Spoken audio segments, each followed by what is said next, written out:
Yang saya hormati Bapak Ibu tenaga pendidik dan tenaga kependidikan di SD 123 Tanasang. Saya panjatkan puji syukur kepada Allah Subhanahu wa Ta'ala karena kita masih diberi kesehatan dan kesempatan untuk berkumpul di tempat ini. Tiada lain kita akan mengikuti suatu kegiatan, yakni kegiatan diseminasi budaya positif. Untuk mengefisienkan waktu, saya persilahkan kepada Bapak Kepala Sekolah untuk memberikan arahan. Kepada Bapak saya persilahkan dengan hormat.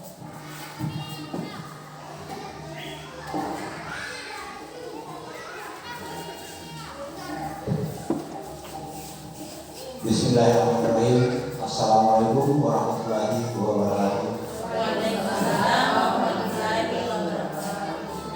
Puji dan syukur senantiasa kita panjatkan kepada Ilahi Rabbi, karena dengan izin dan berkenannya serta taufiknya Tuhan, sehingga pada hari ini kita masih sempat bertemukan dan berkumpul di satu tempat yang sangat sederhana ini guna melaksanakan satu kegiatan yang dicetuskan dan direncanakan oleh teman kita sebagai seorang CGP atau calon guru penggerak.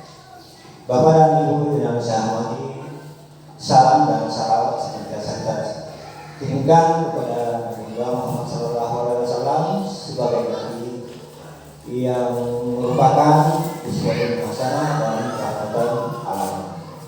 Bapak dan Ibu yang saya hormati, sebagaimana kita ketahui bahwa di sekolah kita ini terpilih salah seorang menjadi CGP atau calon guru penggerak. Kita ketahui pula bahwa beliau ini adalah calon guru penggerak yang mengajar di kelas 6 di SD 123 Tanasang. Beliau melaksanakan atau mengikuti segala kegiatan yang diprogramkan oleh CGP sendiri. Bapak dan Ibu yang saya hormati, hari ini guru atau teman kita ini akan melaksanakan satu kegiatan.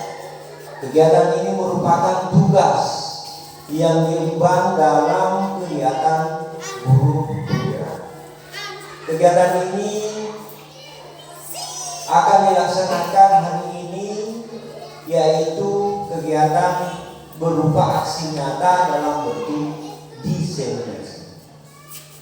Perlu saya sampaikan pula Bapak Ibu teman Bapak dan Ibu guru teman pendidik dan tenaga pendidikan, bahwa secara singkat, secara garis besarnya, diseminasi itu adalah menyampaikan informasi dari seseorang atau dari kelompok tertentu kepada kelompok lain, dan kelompok yang disampaikan itu melaksanakan apa yang diterima dari yang melakukan diseminasi itu. Artinya apa yang kita inginkan Bapak dan Ibu tenaga pendidik dan pendidikan? Artinya setelah selesai kegiatan ini, bukan berarti tugas dan tanggung jawab kita sebagai tenaga pendidik selesai. Tidak. Mudah-mudahan kegiatan yang dilakukan oleh teman kita ini berfungsi dan berguna di sekolah kita. Kenapa? Karena kalau saya lihat dulunya diseminasi harian ini yang dia laksanakan, apa namanya? Yang dia mau laksanakan diseminasi budaya positif. Kali ini sangat dibutuhkan oleh sekolah kita. Bukan saja dibutuhkan, bahkan di sekolah kita sudah lama melaksanakan. Cuma kita tidak tahu apa namanya budaya positif, apa namanya pada perilaku atau karakter. Yang jelas hari ini kita sudah tahu bahwa budaya positif namanya. Contoh di bidang agama, guru mata pelajaran atau guru tidak studi pelajaran agama sudah mengajarkan dari dulu yang namanya budaya positif. dari menata huruf, cara menulis huruf hijaya, membaca dan memperkenalkan Al-Quran sebagai hukum ini, termasuk semua budaya positif. Ini sudah kita laksanakan di sekolah kita, Bapak dan Ibu.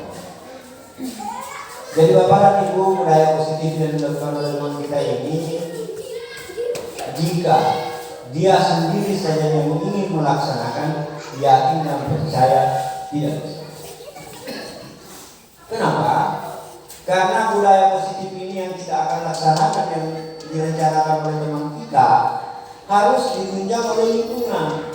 Lingkungan yang mana yang menunjang? Lingkungan yang aman, nyaman, bersih. Supaya siswa kita melakukan sesuatu merasa merdeka, merasa mandiri, merasa bertanggung jawab. Jadi mari Bapak dan Ibu yang saya hormati, kita saling menunjang, saling membantu, kolaborasi antara guru pembelajar dan guru-guru yang ada di sekolah kita ini. Mudah-mudahan kegiatan ini berlangsung lancar dan ikhlasnya kita laksanakan di sekolah kita setiap hari. Demikian yang bisa saya sampaikan. Billahi taufiq wal hidayah. Assalamualaikum warahmatullahi wabarakatuh. Waalaikumsalam warahmatullahi wabarakatuh.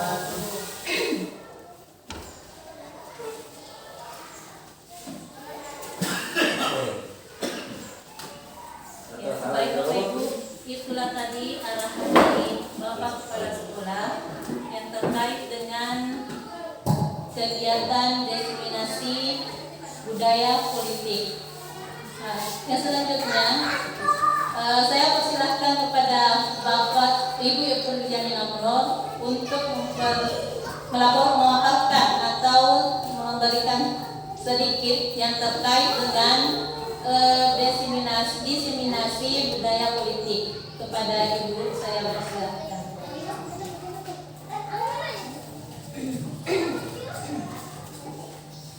Bismillahirrahmanirrahim. Assalamualaikum warahmatullahi wabarakatuh. Yang terhormat Bapak Kepala SD 123 Tanasang, yang saya hormati Bapak Ibu tenaga pendidik dan tenaga pendidikan yang sudah berkenan hadir di tempat ini dalam suatu rangkaian kegiatan diseminasi budaya positif. Puji syukur kita panjatkan kepada Allah Subhanahu wa Ta'ala karena pada hari ini kita masih diberi kesehatan, kesempatan dalam melaksanakan segala rangkaian atau aktivitas kita pada hari ini. Salam dan salawat tak lupa pula kita kirimkan kepada Nabi Muhammad SAW yang merupakan suri teladan kita di muka bumi ini. Baik, Bapak Ibu, sedikit saya memperkenalkan, saya adalah salah seorang dari beberapa orang yang lulus di Kabupaten Sinjai, CBP calon guru penggerak angkatan ke-7. Jadi CBP Kabupaten Sinjai itu sudah 2 angkatan. Jadi kemarin sudah ada angkatan 4, itu angkatan pertama di Sinjai, dan angkatan 7 yang saya ikuti sekarang ini itu sudah yang kedua di Sinjai. Dan hari ini Bapak Ibu, saya melakukan diseminasi. Ini berupa aksi nyata dari rangkaian kegiatan atau program guru penggerak yang saya laksanakan itu sudah menyelesaikan 1 modul. Jadi kami sudah menyelesaikan 1 modul. Dan inilah tugas terakhir di modul 1, yaitu 1.4 budaya positif. Alhamdulillah Bapak Ibu, kami sudah menyelesaikan selama beberapa bulan, dan insya Allah kegiatan ini akan berlanjut insya Allah kalau tidak salah sampai bulan Mei. Semoga kita selalu diberi kesehatan, khususnya saya, sehingga bisa menyelesaikan sampai di titik akhir. Terima kasih. Baik Bapak Ibu, hari ini ini saya akan melakukan diseminasi terkait budaya positif khususnya di kelas dan di sekolah kita tercinta ini. Baik Bapak Ibu, ini ada dua orang hebat. Kedua orang ini yang membantu membimbing kami dalam mengikuti kegiatan program guru penggerak. Ada Ibu Dr. Enda Kasrianti MHum. Beliau adalah fasilitator saya di kelas kami maksudnya.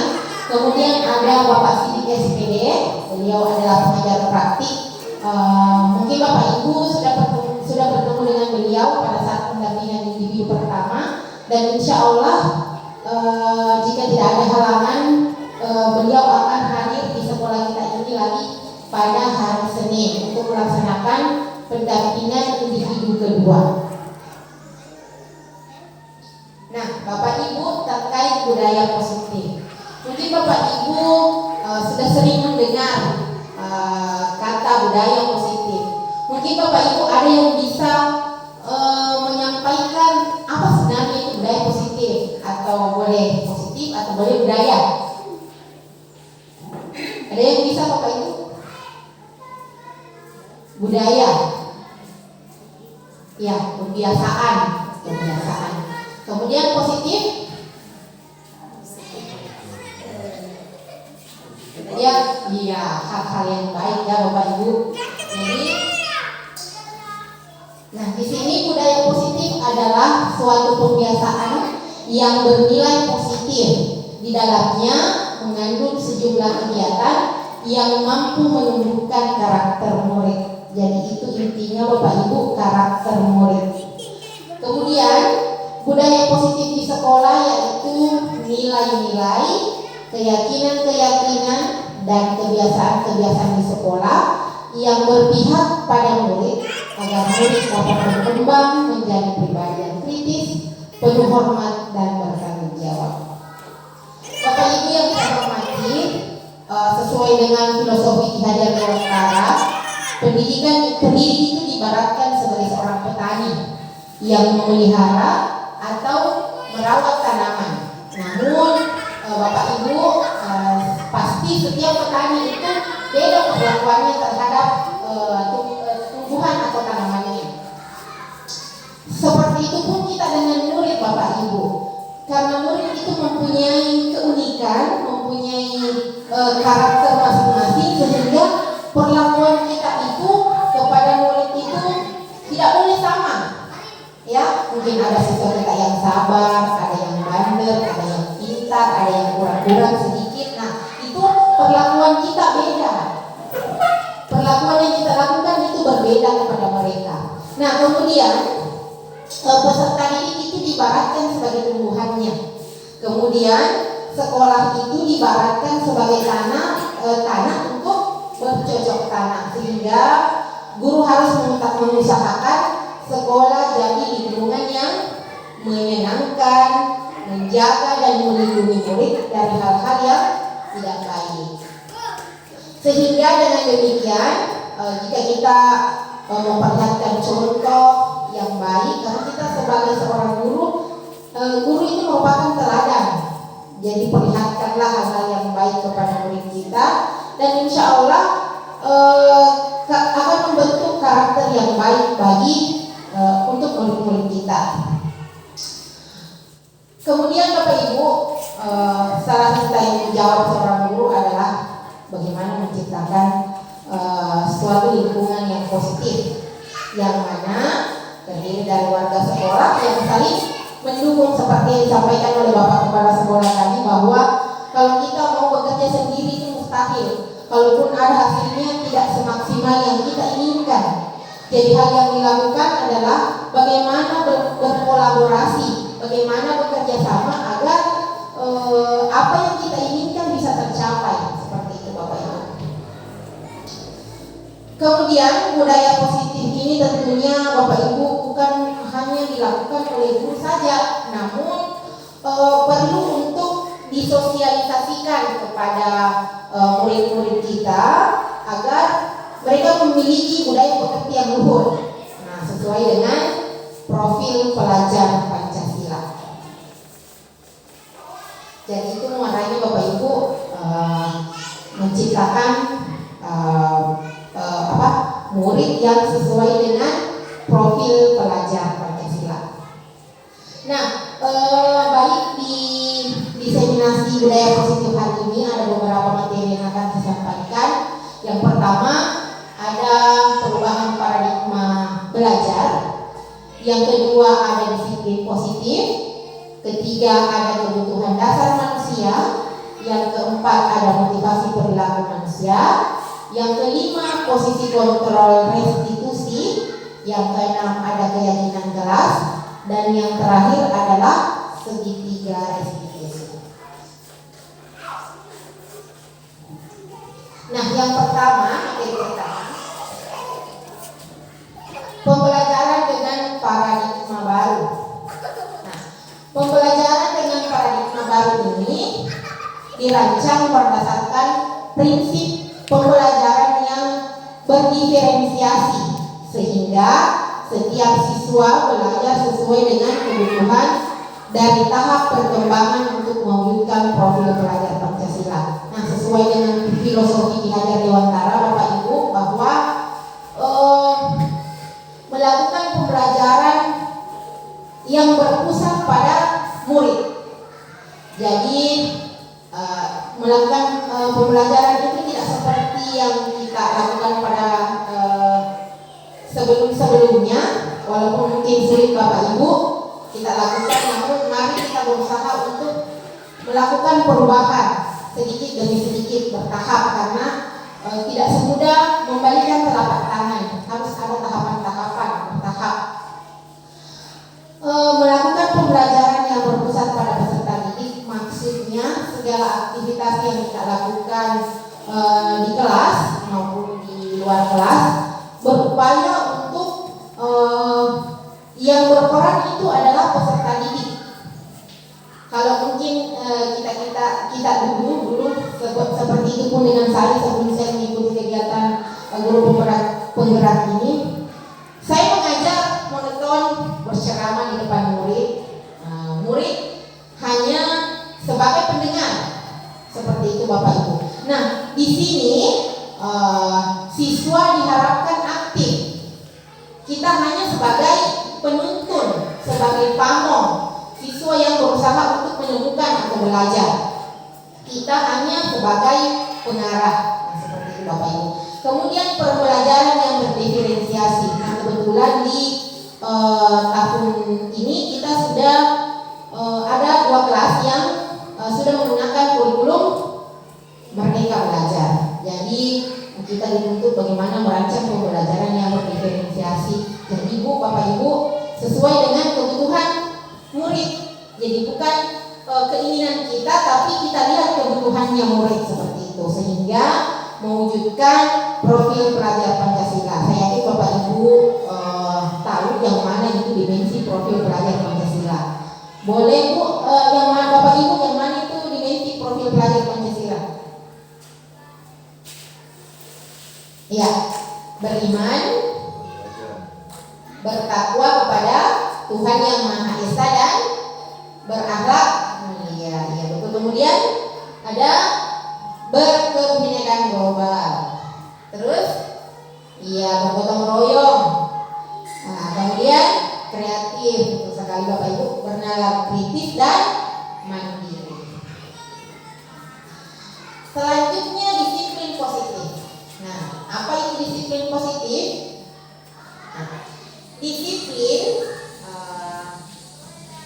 dimaknai sebagai sesuatu yang dilakukan seseorang pada orang lain untuk mendapatkan kepatuhan dan memiliki kecenderungan ketidaknyamanan, serta sering dihubungkan dengan tata tertib. Jadi kalau kita mendengar kata disiplin berarti selalu dihubungkan dengan tata tertib, aturan yang berkaitan dengan sanksi. Jadi kalau ada tata tertib pasti ada sanksinya, sanksi dan hukuman bagi yang melanggarnya.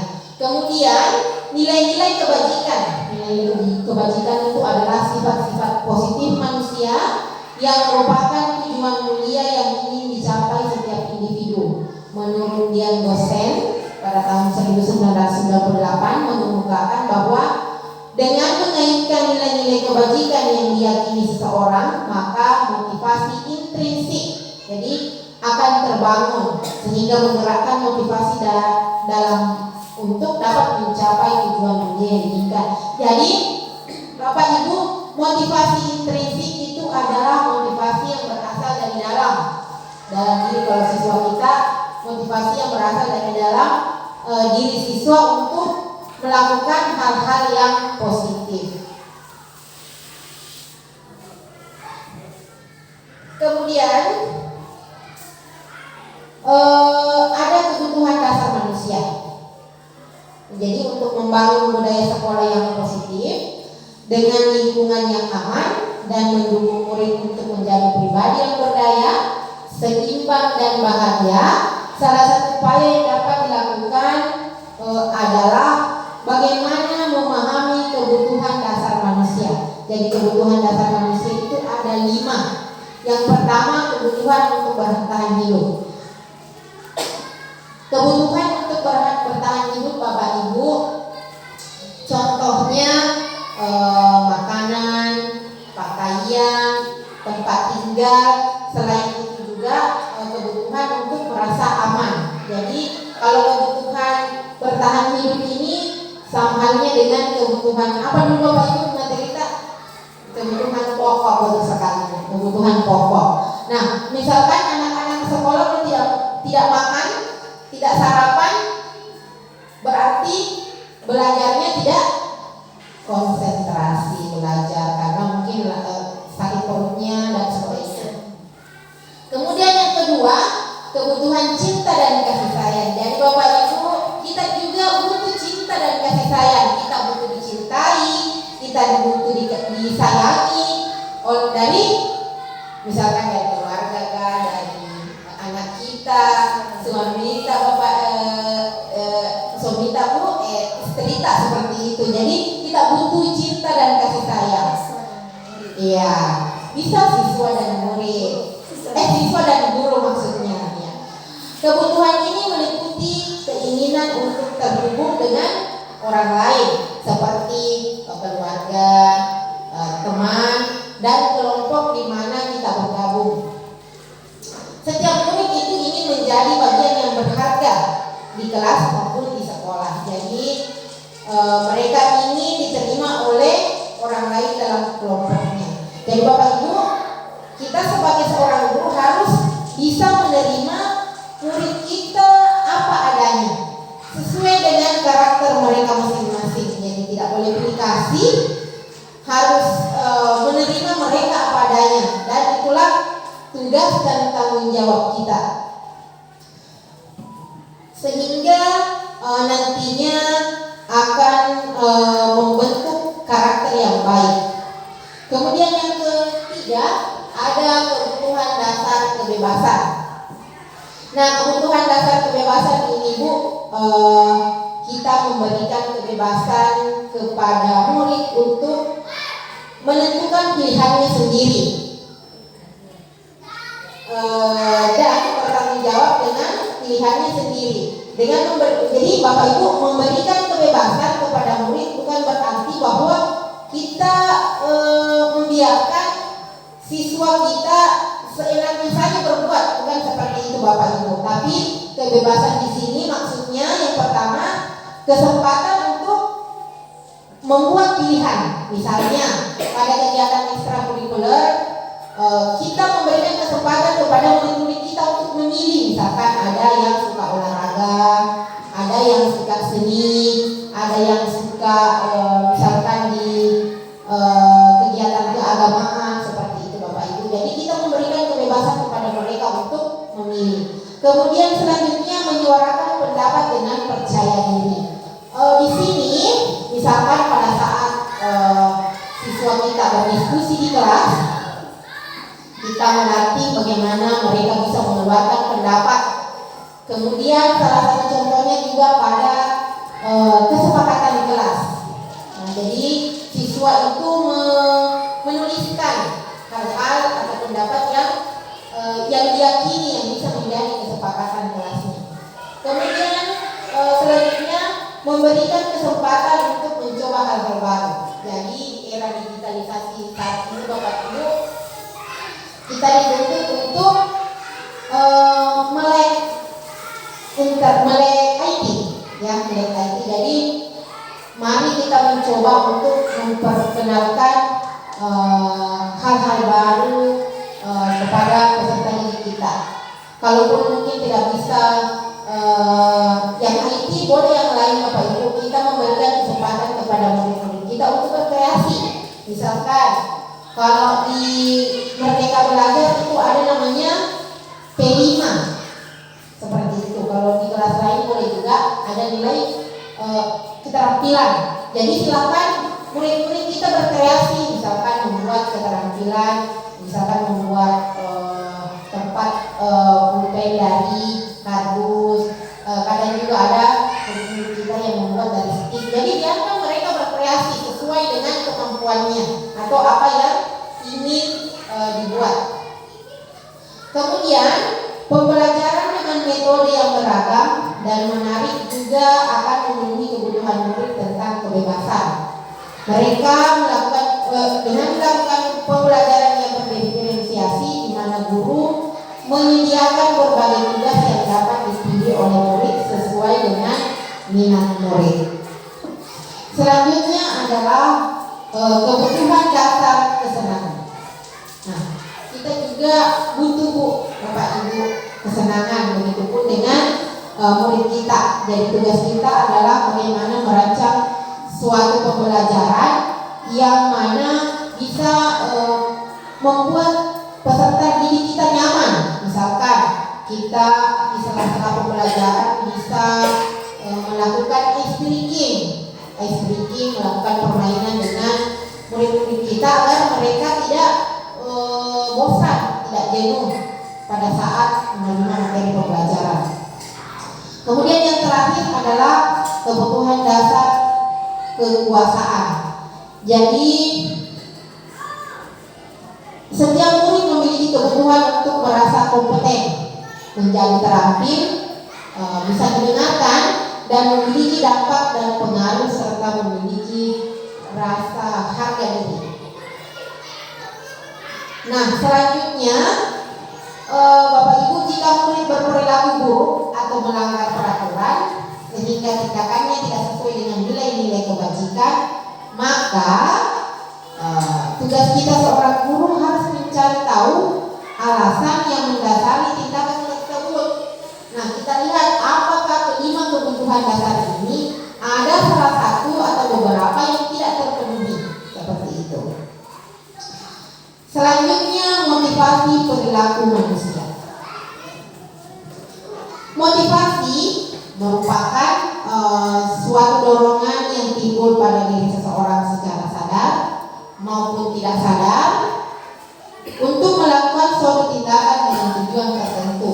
Nah, di sini ada 3 motivasi perilaku manusia.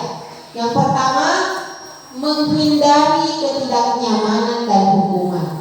Nah, ini Bapak Ibu yang sering dilakukan di kelas. Kita semua sering melakukan hal ini di kelas, memberikan hukuman kepada murid. Namun mungkin Bapak Ibu, niat kita sebagai seorang guru atau tujuan kita ingin agar murid-murid kita bisa, murid-murid kita pandai, murid-murid kita disiplin, seperti itu. Tidak ada guru yang menginginkan muridnya gagal. Nah, cuma Bapak Ibu, hal-hal yang kita lakukan ternyata itu sedikit melenceng dari yang diharapkan. Menghindari ketidaknyamanan dan hukuman. Nah, di sini murid melakukan disiplin diri karena dia takut dihukum. Misalkan mengerjakan PR, siswa kita karena takut dihukum sehingga dia mengerjakan PR. Saya mau mengerjakan tugas, karena kalau saya tidak mengerjakan tugas, Bapak Ibu guru saya marah, saya akan dihukum. Nah, itu adalah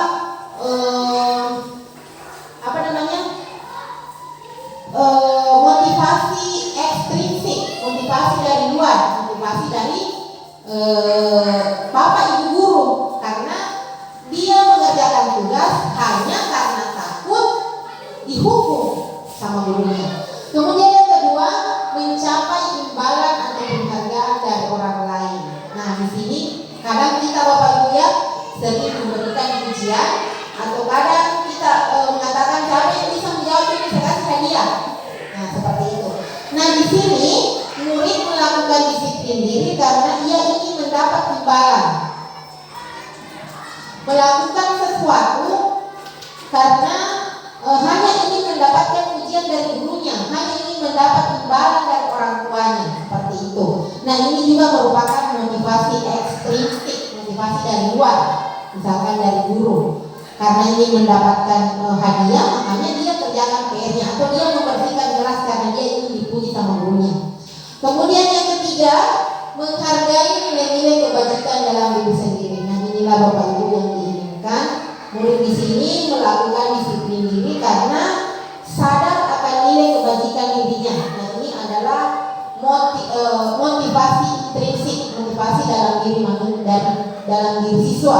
Jadi tidak ada paksaan, tidak ada hukuman, tidak ada penghargaan atau hadiah, tapi karena memang kesadaran dari dalam diri siswa. Selanjutnya, konsep disiplin dengan identitas gagal. Jadi ternyata bapak ibu ada dengan memberikan hukuman dan penghargaan itu ternyata itu identitas gagal. Kalau siswa melakukan sesuatu atas dasar ini karena takut dihukum atau karena ingin mendapat penghargaan, ternyata itu hasilnya akan gagal. Nah, di sini kalau hukuman akan menyebabkan siswa itu sakit hati, menyakitkan tadinya bapak ibu. Kalau kita hukum, yang kedua tidak nyaman. Kalau kita memberikan hukuman kepada siswa kita, otomatis mereka tidak akan merasa nyaman. Kemudian murid takut, ya, itu sudah pasti. Kalau kita memberikan hukuman, mereka akan merasa takut, terpaksa melakukan, bukan atas dasar kesadaran dirinya. Kemudian kadang kalau kita memberikan hukuman, sekalipun mungkin bukan kepada siswa kita, kepada anak kita di rumah juga, kalau kita memberi hukuman, mereka akan menyembunyikan kesalahan, tidak mau jujur.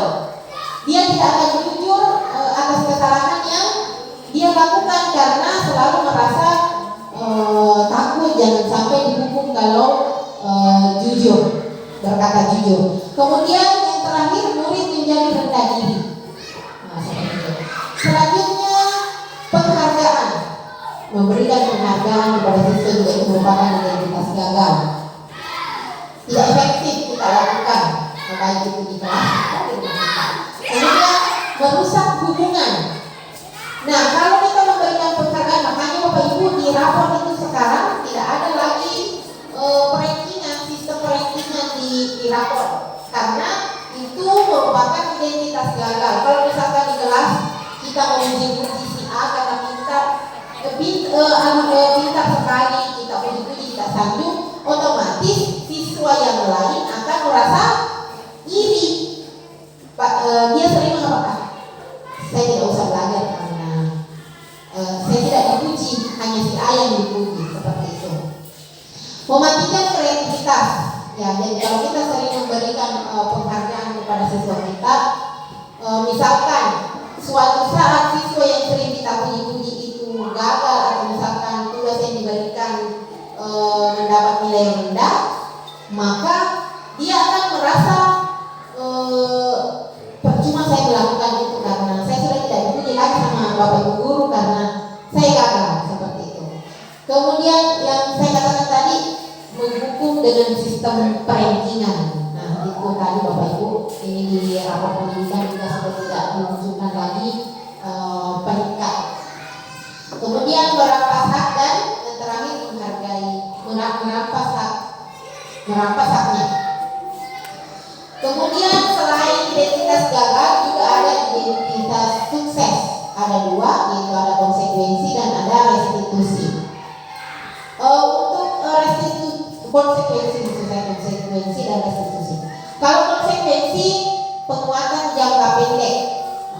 semuanya berlangsung singkat saja. Kemudian perlu monitoring berkelanjutan. Jadi jika kita memberikan konsekuensi, kita harus tuntun, kita harus monitoring, kita harus pantau siswa tersebut. Kemudian selanjutnya murid menghormati peraturan. Ya, hal konsekuensi juga sebenarnya bagus karena siswa atau murid kita bisa menghormati peraturan. Selanjutnya restitusi. Restitusi ini murid bertanggung jawab atas perilakunya. Dan inilah yang diharapkan Bapak Ibu, restitusi karena murid bisa bertanggung jawab terhadap apa yang menjadi pilihannya atau perilakunya. Yang kedua, fokus pada pemecahan masalah jangka panjang, jadi berdampak jangka panjang bagi siswa. Kemudian menghargai dirinya dan orang lain. Nah, dengan restitusi ini berarti siswa bisa menghargai dirinya dan begitupun orang lain. Selanjutnya teori kontrol. Jadi kalau kita menggunakan restitusi ini, siswa mampu mengontrol dirinya sendiri. Jadi tidak perlu lagi kita kasih hukuman, tidak perlu lagi kita selalu membentak dan sebagainya. Kalau seperti ini, siswa sendiri yang mengontrol dirinya. Kemudian murid bersemangat memperbaiki kesalahan. Jadi sebentar saya jelaskan secara detail tentang restitusi. Ada pemecahan masalah, ada segitiga restitusi. Sebentar di akhir kita kupas. Nah, di sini Bapak Ibu kita akan berlatih apakah tindakan guru ini termasuk hukuman atau konsekuensi. Jadi ada dua alternatif jawaban, ada hukuman dan ada konsekuensi. Yang pertama, jadi simpan dulu tak jawaban tak. Nah, sebentar kita lihat apakah apa jawaban itu betul atau salah. Mencatat 100 kali dalam buku kalimat, saya tidak akan terlambat lagi karena terlambat ke sekolah.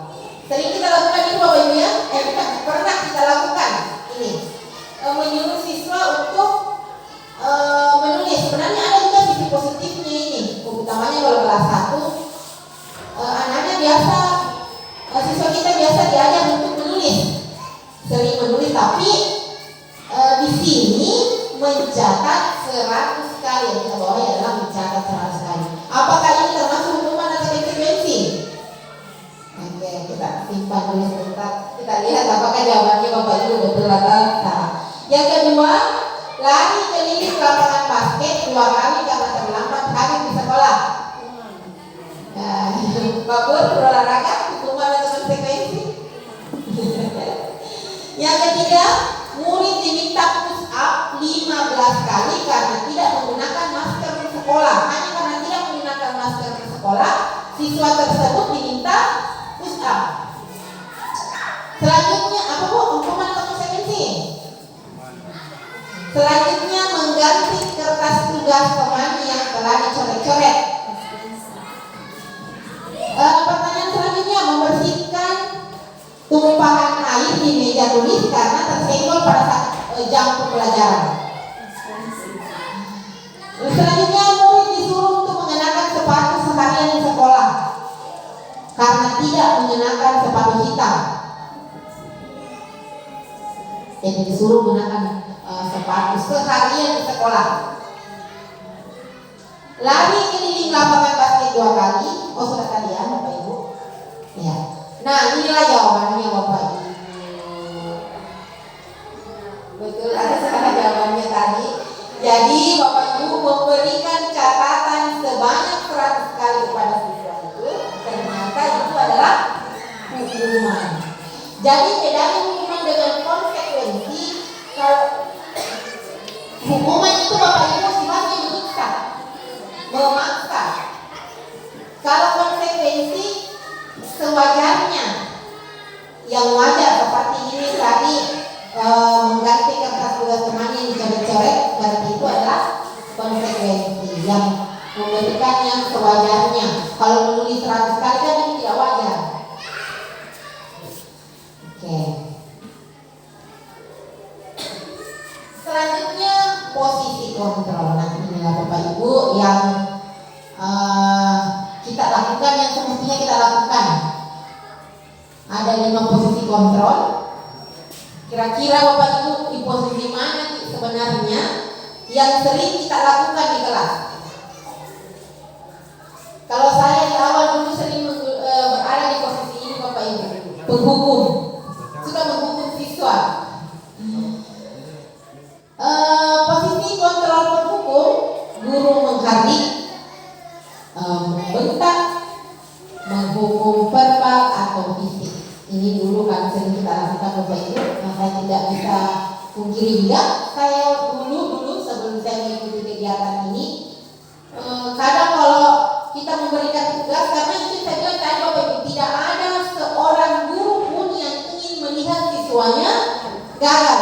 Jadi kadang kalau kita tidak bisa mengontrol diri, kadang kita lakukan seperti ini, menghukum siswa. Karena kita ingin, andaikan bisa kita langsung mentransfer, langsung memindahkan ilmu kita ke siswa seperti itu. Nah, kadang kita lakukan seperti ini, menghukum. Dampak posisi menghukum itu adalah murid menjadi pendendam, tidak menyukai guru ataupun mata pelajaran yang diampu. Ini juga saya alami pada saat saya sekolah dulu, karena guru saya suka menghukum, killer orangnya, makanya saya tidak menyukai pelajaran itu. Pelajaran olahraga saya tidak suka pelajaran olahraga karena guru saya killer. Guru yang menerapkan posisi penghukum akan berkata, patuhi aturan saya atau awas. Nah, itu kata-katanya Bapak Ibu. Ataukah kamu selalu saja salah. Atau boleh juga selalu, pasti selalu yang terakhir selesai. Kadang kalau mengerjakan soal ada siswa kita ya, pasti sering kita katakan selalu terlambat, pasti selalu terlambat mengerjakan tugas. Guru seperti ini senantiasa percaya hanya ada satu cara agar pembelajaran bisa berhasil, yaitu cara menghukum. Posisi kontrol yang kedua adalah membuat rasa bersalah. Nah, ini juga sering saya lakukan. Saya memberikan ceramah-ceramah kepada siswa dengan anggapan bahwa siswa akan merasa bersalah dengan perbuatan yang dilakukan. Nah, di sini guru cenderung bersuara lembut, namun kata-katanya menyalahkan murid, membuat murid merasa bersalah sehingga dampaknya menyimpan emosi negatif dalam diri siswa. Nah, kata-kata yang keluar dengan lembut akan seperti ini Bapak Ibu. Ibu sangat kecewa sekali dengan kamu. Berapa kali Bapak harus atau ada kalimat lain, berapa kali Bapak harus memberitahu kamu ya? Atau gimana coba kalau orang tua kamu tahu kamu berbuat begini? Nah, di posisi ini murid akan memiliki penilaian diri yang buruk tentang dirinya sendiri. Nah, kalau seperti itu dia akan menyesali dirinya kenapa dia seperti itu. Murid merasa tidak berharga dan telah mengecewakan orang-orang yang disayangi. Nah, seperti inilah dampaknya kalau kita memposisikan diri kita sebagai pembuat rasa bersalah. Yang ketiga itu adalah posisi kontrol sebagai teman. Nah, di sini suara guru akan ramah, cenderung bersedang-gurau dan akrab. Murid akan terasa senang, aman dan akrab dengan guru. Mungkin saya sering melihat Bapak wali kelas 3. Dia sering memposisikan diri sebagai teman kepada siswanya. Saya sering perhatikan seperti itu. Guru berkata, nah ini ada kata-katanya gurunya, ciri-cirinya kalau dia posisi kontrolnya sebagai teman. Sebenarnya bagus juga kita terapkan, namun kita lihat kondisinya. Guru akan berkata, ayo bantulah demi Bapak ya, ayo bantulah kerjakan soalnya demi Bapak. Ayo ingat tidak bantuan Bapak selama ini. Kemudian boleh juga ya, sudah lain kali tidak apa-apa, nanti ibu bantu bereskan. Nah seperti itu. Boleh beberapa kalimat-kalimat yang lain Bapak Ibu. Hal negatif dari posisi teman adalah bila suatu saat guru tidak membantu, maka murid akan merasa kecewa dan berkata, saya pikir bapak atau ibu adalah teman saya. Nah, karena bapak ibu siswa kita berkata seperti itu. Murid merasa dikecewakan dan tidak mau lagi berusaha. Hal lain yang mungkin timbul adalah murid hanya akan bertindak untuk guru tertentu saja, seperti itu, dan tidak untuk guru yang lain. Hanya guru yang dianggap temannya saja, tidak untuk guru yang lain. Kemudian karena hanya menyukai guru yang itu tadi, makanya murid itu hanya tergantung pada guru yang dia senangi saja.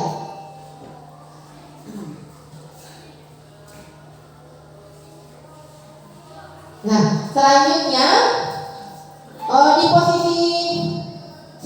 posisi ini guru mengandalkan perhitungan dari sini atau data untuk mengontrol murid. Guru akan bersuara datar, tidak emosional, tidak bersenda gurau ataupun menggunakan suara tinggi. Jadi di sini posisi kontrol sebagai pemantau. Dampaknya murid akan menghitung konsekuensi dan hadiah tanpa mematuhi sepenuhnya nilai kebajikan yang dituju. Murid tidak sepenuhnya mandiri. Nah, pertanyaan yang diajukan oleh seorang pemantau adalah peraturannya apa? Nah, kalau misalkan murid kita melakukan kesalahan, kadang kita bertanya, aturan di sekolah apa? Kalau murid melanggar. Kemudian, apa yang telah kamu lakukan? Selanjutnya, sanksi atau konsekuensi apa yang kamu harus jalankan jika melakukan pelanggaran. Seorang pemantau sangat mengandalkan perhitungan, catatan, data yang dapat digunakan sebagai bukti atas perilaku seseorang. Posisi ini akan menggunakan slip catatan atau daftar cek. Selanjutnya yang terakhir, inilah muara dari posisi kontrol yang diharapkan. Posisi kontrol manajer adalah posisi kontrol yang disarankan untuk membimbing murid. Jadi sebisa mungkin Bapak Ibu kita berada pada posisi manajer. Perlahan, karena melakukan ini mungkin tidak semudah yang dibayangkan, tapi marilah kita berusaha untuk melakukan perubahan. Suara guru di sini netral, tidak emosi, tidak marah, dan tidak bernada tinggi. Nah, susah juga Bapak Ibu, jadi insya Allah kalau kita berusaha, insya Allah bisa. Guru membimbing murid untuk memecahkan masalahnya secara mandiri. Jadi bukan kita yang memecahkan masalahnya, tetapi murid sendiri yang mencari solusi. Kita hanya menawarkan, kita hanya membimbing. Guru akan dengan tulus mengajukan pertanyaan-pertanyaan bermakna agar membuka pikiran murid, sehingga dampaknya murid akan percaya diri, mandiri, dan dapat memecahkan masalahnya sendiri. Seorang posisi manajer itu akan berkata apa yang diyakini. Nah, itulah Bapak Ibu sebentar kita akan juga membahas tentang keyakinan kelas. Kalau kita sudah membuat keyakinan kelas di kelas kita masing-masing, maka siswa akan tahu, oh keyakinan yang saya sepakati seperti ini. Sehingga dia tidak lagi melanggar dari keyakinan yang sudah dibuat. Nah, kemudian kata selanjutnya, apakah kamu bersedia memperbaikinya? Kemudian jika kamu memperbaiki hal ini, kamu akan menjadi seperti apa nantinya? Nah, selanjutnya ini Bapak Ibu ada satu kasus seorang siswa yang terlambat hadir di sekolah. Nah, ada 5 posisi kontrol.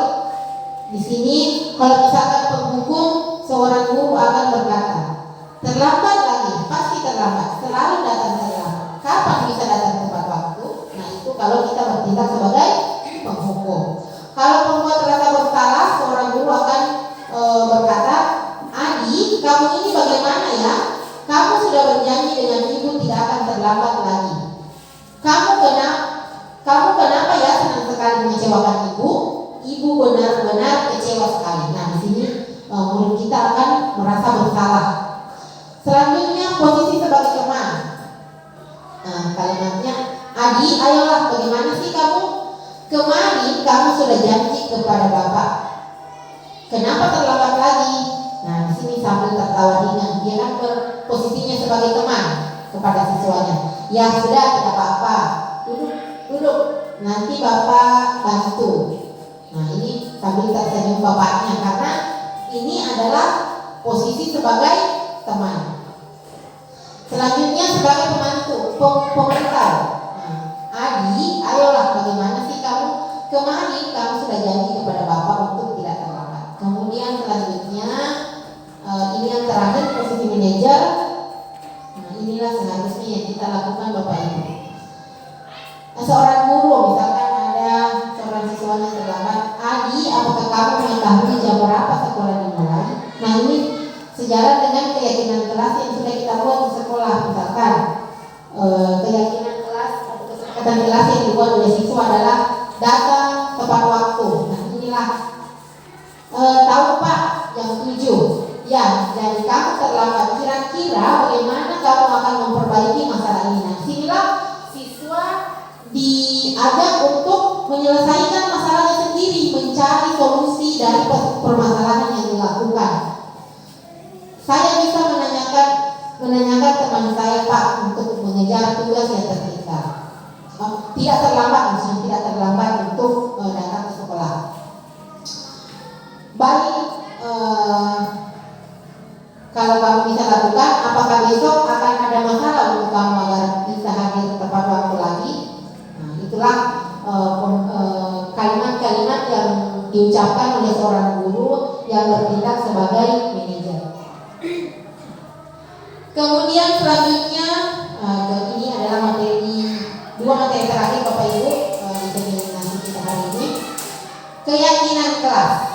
Nah, inilah yang saya harapkan semoga setelah kegiatan diseminasi ini kita bisa membuat di kelas masing-masing. Insya Allah saya akan bantu Bapak Ibu untuk di kelas 5. Saya sudah berbincang, saya sudah komunikasi dengan Ibu Nirva. Saya sudah memperlihatkan rencana keyakinan kelas dan insya Allah dalam dekat ini beliau akan membuat karena ternyata dari beberapa hari yang lalu dia juga berencana untuk membuat itu. Setelah saya berkoordinasi, alhamdulillah saya sudah memperlihatkan contoh-contoh keyakinan kelas yang saya sudah perlihatkan dari itu. Insya Allah saya menunggu hasilnya Ibu Nirva. Dan untuk Bapak Ibu yang lain, insya Allah saya akan bantu Bapak Ibu untuk membuat ini. Nah, sedikit saya jelaskan tentang keyakinan kelas. Keyakinan kelas adalah sesuatu yang diyakini bersama yang berasal dari penyatuan pikiran untuk menjadi nilai-nilai kebaikan untuk diturunkan ke kelas. Jadi Bapak Ibu membuat keyakinan kelas itu bukan guru yang membuat, tapi itu adalah ide dari murid kita. Kita hanya mensosialisasikan kepada murid kita apa tujuan dari keyakinan kelas yang dibuat. Setelah itu kita memberikan kebebasan kepada murid kita untuk menuliskan keyakinan kesepakatan apa yang diyakini untuk kelasnya. Apa alasan membuat keyakinan kelas? Nah, Bapak Ibu, dengan adanya keyakinan kelas diharapkan dapat meningkatkan kedisiplinan murid. Kalau kita membuat kesepakatan kelas, Bapak Ibu, tujuannya adalah untuk mendisiplinkan murid. Jadi kita tidak perlu lagi ngoceh kiri kanan. Murid kita akan menyadari sendiri, oh ini adalah kesepakatan yang sudah saya buat, dan merupakan motivasi prinsip yang berasal dari dalam diri siswa, sehingga dapat menunjukkan profil pelajar Pancasila. Bapak Ibu, keyakinan kelas itu sifatnya lebih abstrak. Kemudian ini adalah contoh kesepakatan kelas yang dibuat di kelas saya.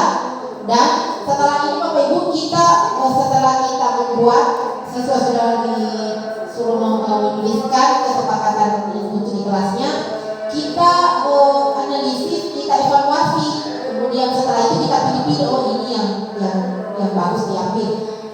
Intinya Bapak Ibu, kalau keyakinan kelas itu usahakan menggunakan kalimat yang positif, usahakan tidak menggunakan jangan atau tidak.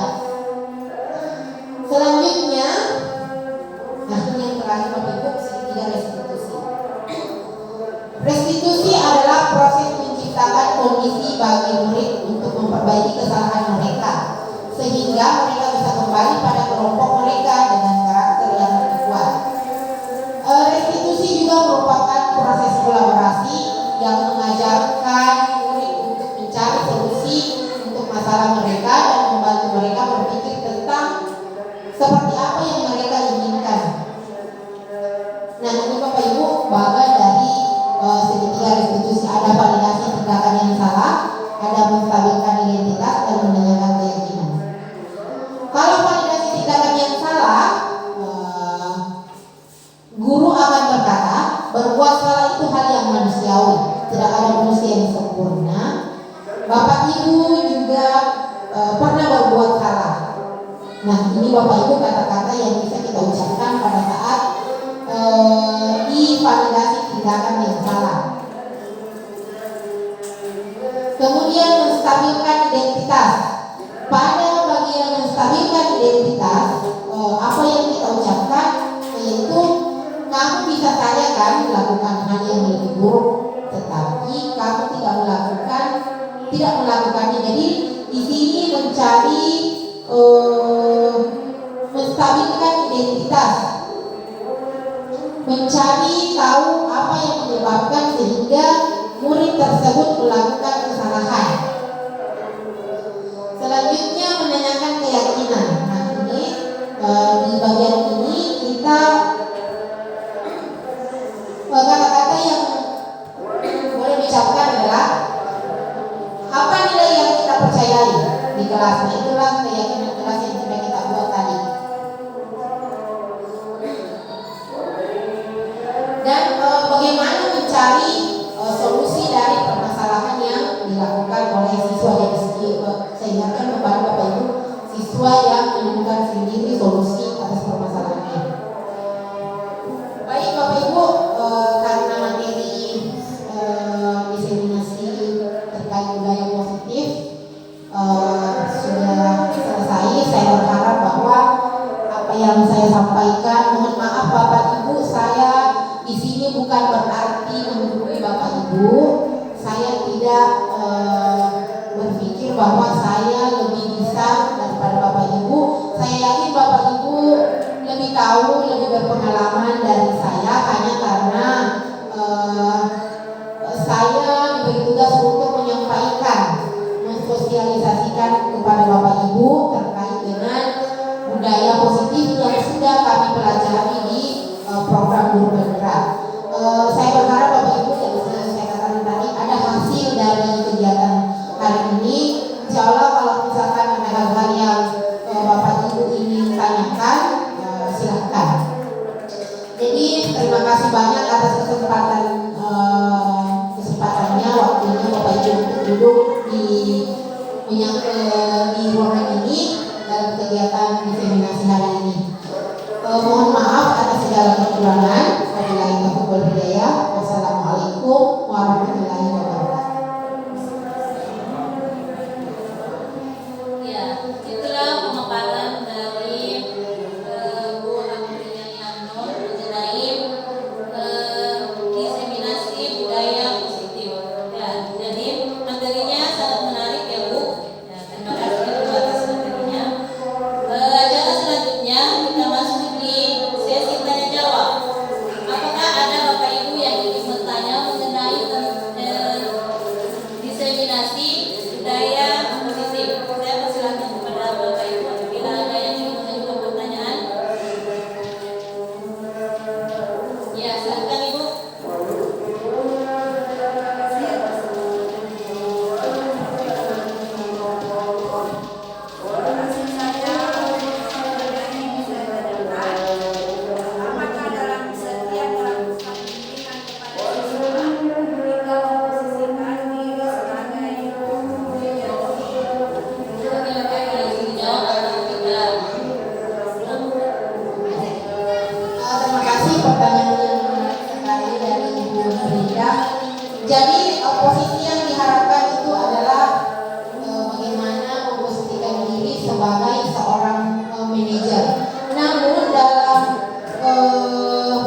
sebagai teman.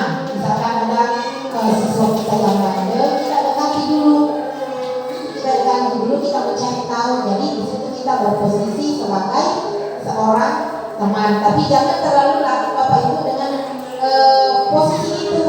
Kita diharapkan bagaimana memposisikan diri sebagai manajer. Jadi boleh Bapak Ibu boleh gunakan pemantau, boleh menggunakan posisi sebagai teman. Namun tujuannya itu kita bagaimana memposisikan diri sebagai manajer. Terima kasih pertanyaannya Ibu.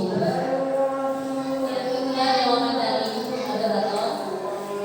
Ya, silakan pertanyaan yang kedua merupakan pertanyaan yang terakhir. Ya, silakan Ibu. Bagaimana cara membangun relasi dengan sekolah? Terima kasih Ibu Nirva, pertanyaannya yang bagus sekali. Bagaimana cara membangun budaya positif di sekolah? Seperti yang disampaikan oleh Bapak Kepala Sekolah tadi, bahwa apapun yang kita lakukan itu diperlukan adanya kolaborasi antara